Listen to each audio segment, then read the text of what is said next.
Nous rendons infiniment grâce à Dieu pour les 2 années de parcours. Je parle du Parti camerounais pour la réconciliation nationale dont j'ai pris les rênes le 11 mai 2019 lors ou à l'issue du congrès de Guidigis. Avec une demi-dizaine de délégations régionales, avec un peu plus d'une centaine de comités d'arrondissement sur les 363, et là je parle des bureaux statutairement configurés, avec pratiquement une trentaine de coordinations départementales sur les 58 que compte le Cameroun, avec une présence effective sur un peu moins d'une cinquantaine de pays dans le monde, en Afrique, en Occident, en Asie. Nous avons des raisons d'être fiers du travail abattu. Ce n'est pas le fruit du hasard, c'est l'illustration d'une présence territoriale. C'est l'illustration d'une conviction profonde. C'est la traduction d'un engagement effectif, convaincu. C'est aussi la certitude d'un cap fixé.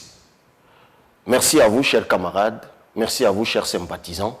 Le meilleur est sans doute à venir. La justice a beaucoup fait parler d'elle.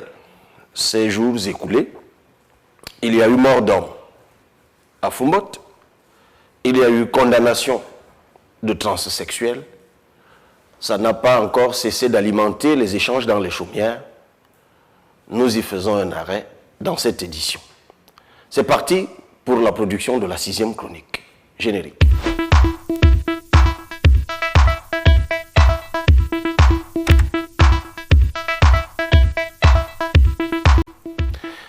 Alors, à la faveur ou à l'occasion des 2 ans de notre management à la tête du PCRN, nous avons, le 11 mai 2021, le 11 mai dernier, fait un direct.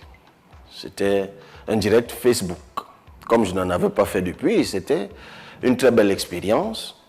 Non seulement j'ai été particulièrement frappé ou subjugué par l'audience que cela a pu emporter auprès des camarades, des sympathisants, et ça a entretenu une atmosphère de convivialité que j'avais le sentiment de retrouver, parce que de 2017 à aujourd'hui, la politique, avec sa dureté et ses rebondissements, peuvent nous avoir raidis par moments. Et je plaide pour que, auprès de vous, pour que cette atmosphère-là demeure. Et c'est le lieu de corriger, entre guillemets, un impair, parce que durant le direct, cela m'a été rappelé de façon particulièrement conviviale par les camarades, notamment du continent américain.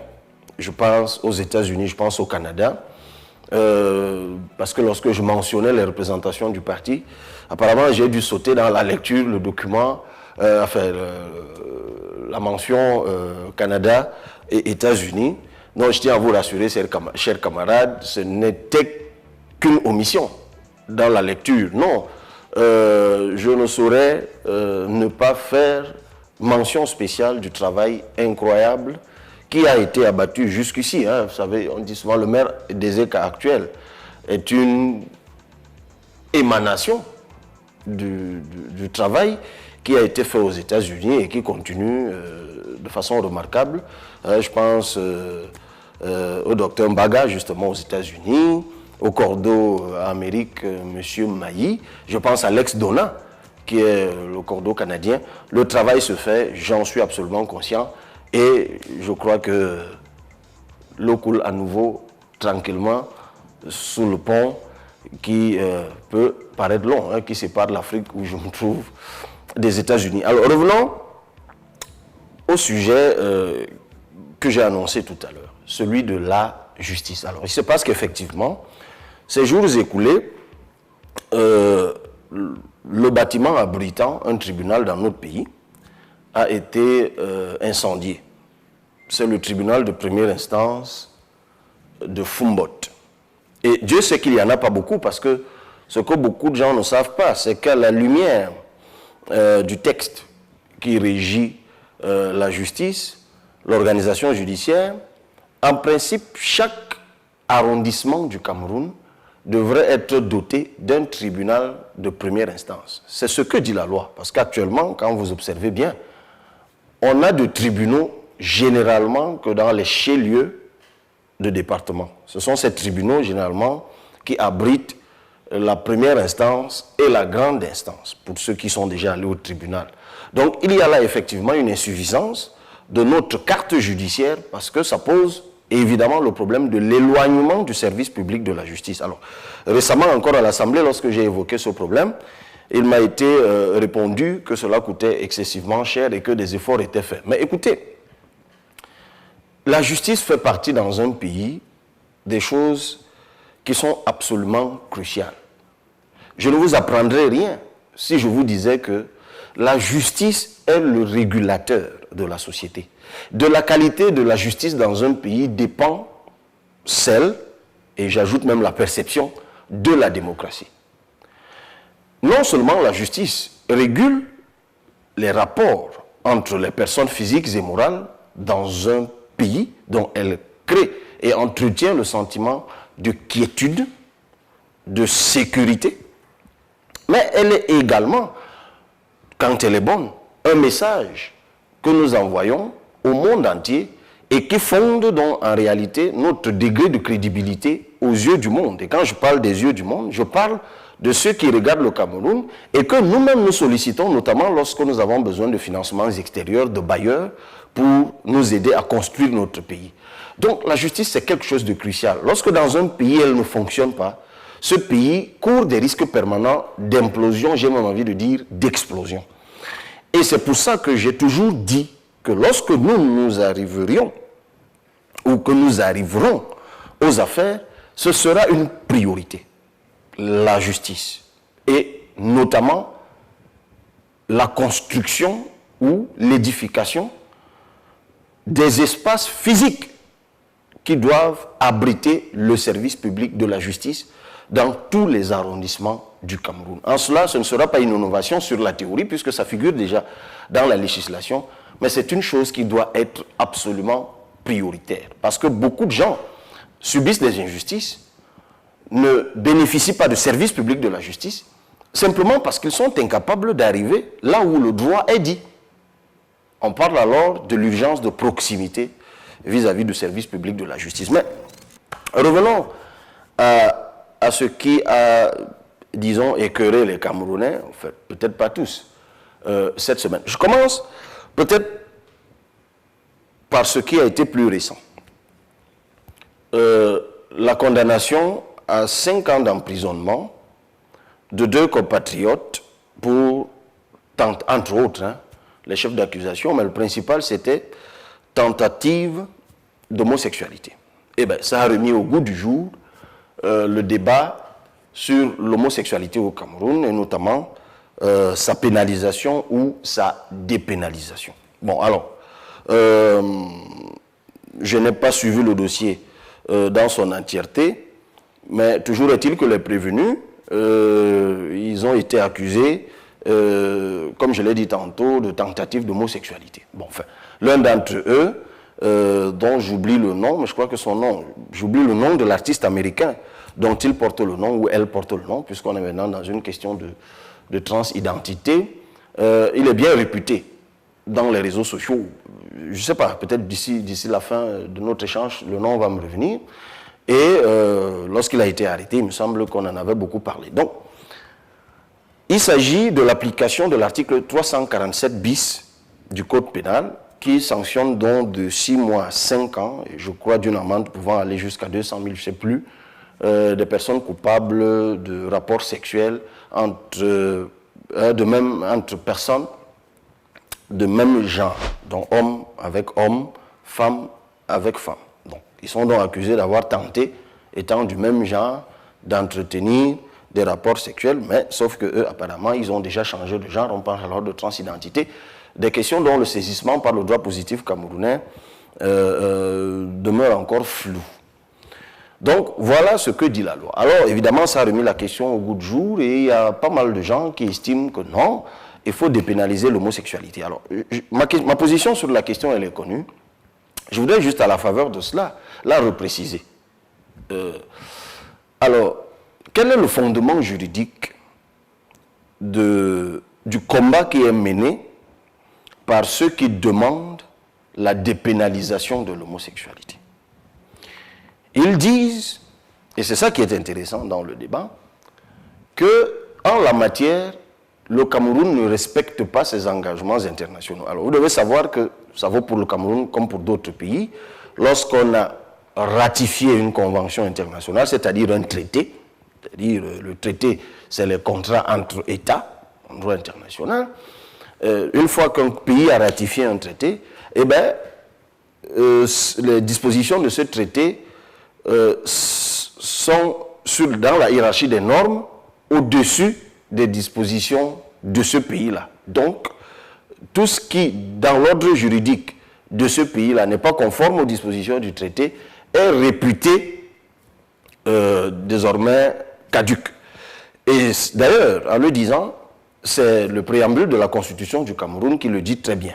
C'est-à-dire qui fixe la hiérarchie des normes et qui dit que chaque fois que le Cameroun a adhéré à un traité, ce sont les normes de ce traité-là qui s'imposent, quand bien même les normes internes n'y sont même pas encore conformes, donc l'État a l'obligation de se conformer aux normes internationales. Alors, de quel texte international donc on parle?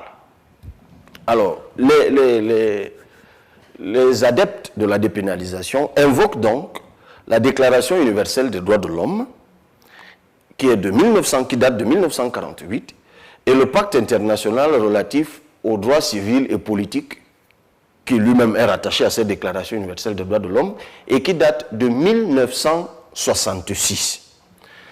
Alors, la question est, laquelle des dispositions de ces deux textes dit donc qu'il faut dépénaliser l'homosexualité ou qui consacre l'homosexualité? Alors, le juriste internationaliste que je suis vous dira que ça n'existe pas. Il n'y a pas une disposition formelle qui dit que l'homosexualité est légale ou qu'il faut dépénaliser ou consacrer ou promouvoir l'homosexualité. Ça n'existe pas. Il existe, en revanche, dans le pacte international relatif aux droits civils et politiques, une disposition, je crois, ça doit être l'article 47, qui condamne la discrimination au nom du sexe, au nom des origines, et consacre également, je crois, le respect de la vie privée.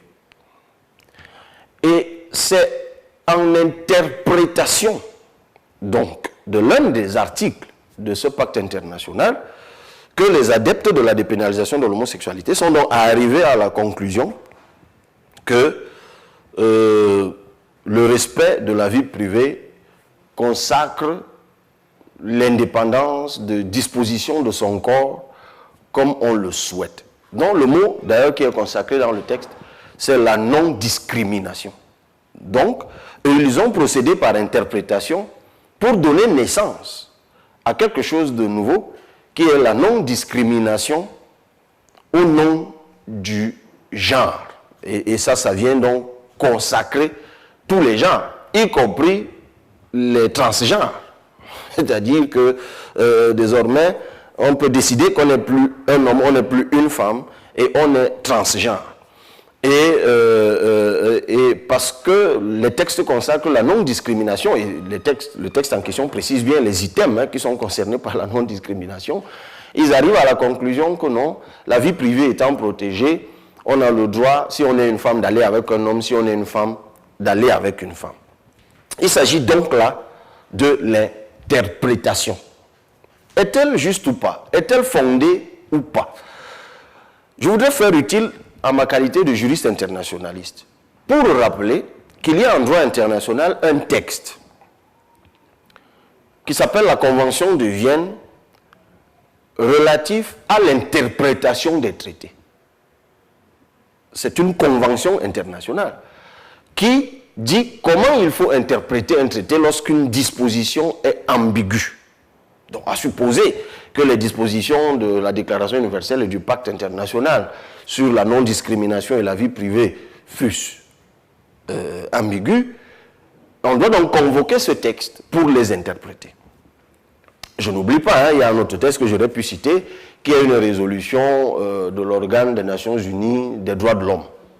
Mais je peux même ajouter, il y a un autre texte qui est une déclaration de l'Assemblée générale des Nations Unies. Mais je tiens à préciser, il faut que vous le sachiez, que les textes qui lient les États, ce sont les déclarations, les résolutions du Conseil de sécurité.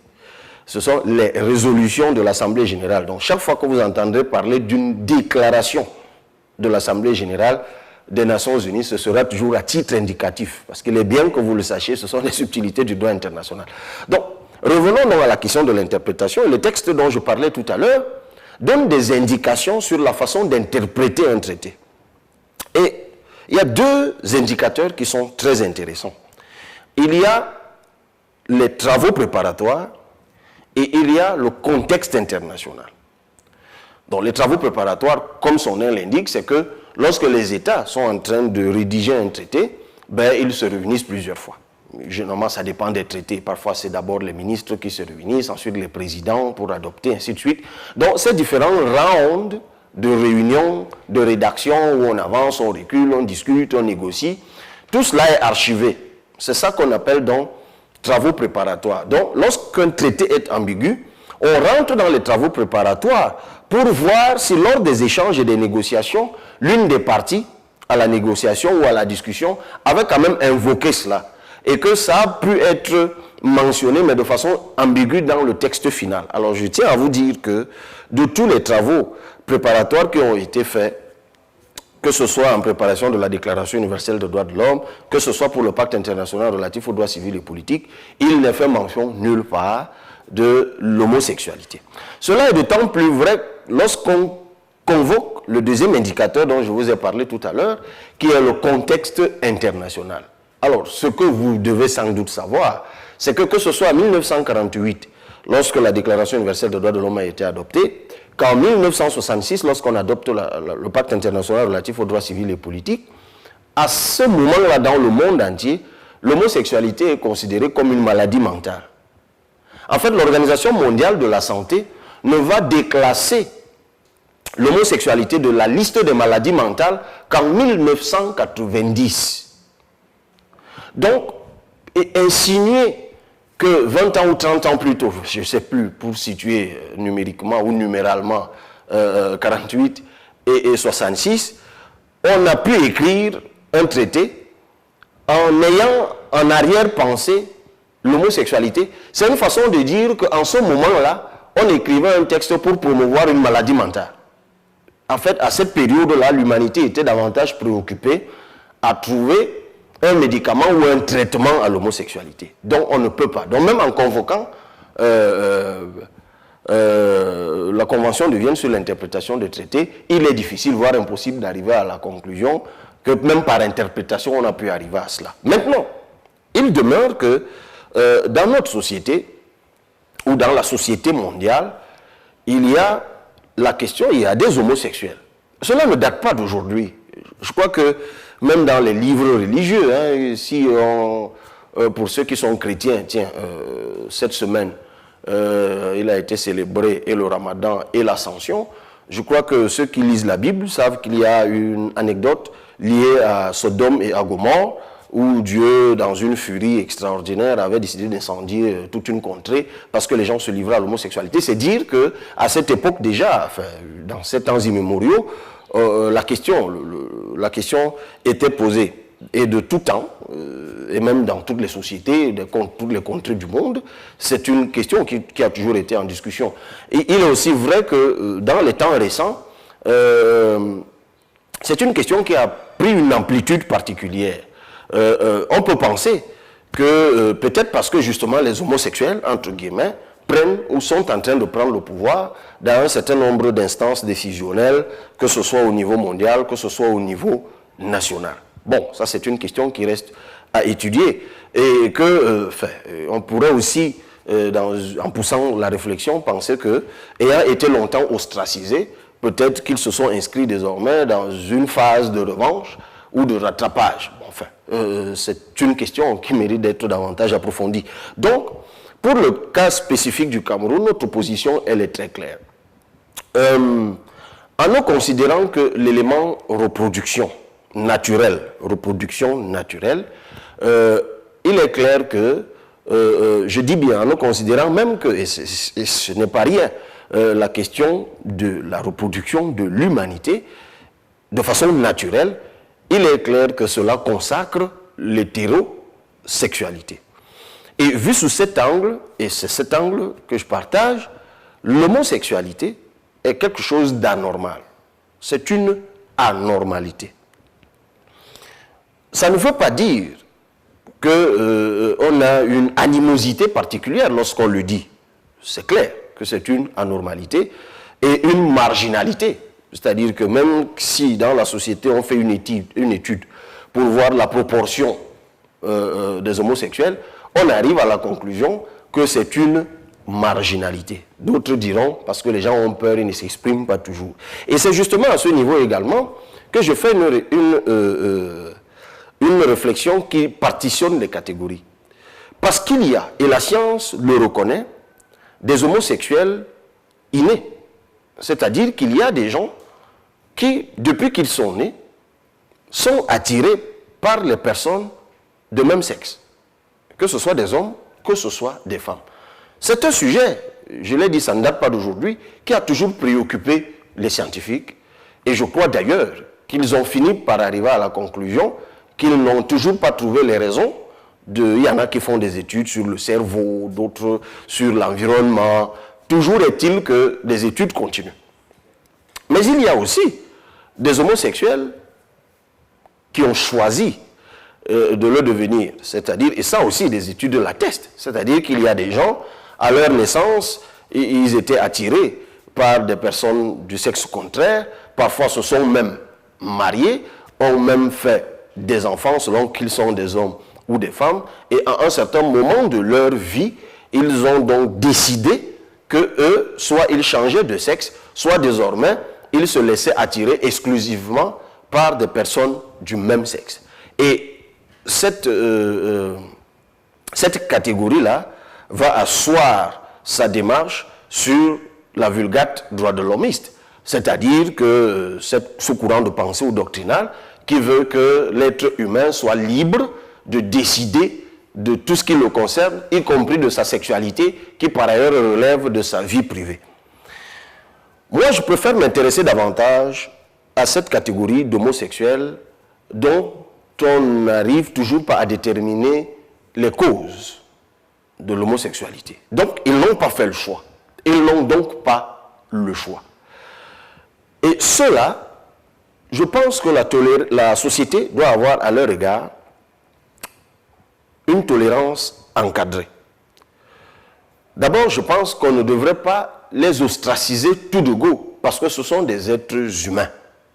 Donc, s'ils sont malades, ils ont droit à des soins de santé. Et quand j'évoque la question de la santé, ce n'est pas par hasard, parce qu'on a vu des médecins qui se sont transformés en policiers, violant au passage le serment d'Hippocrate.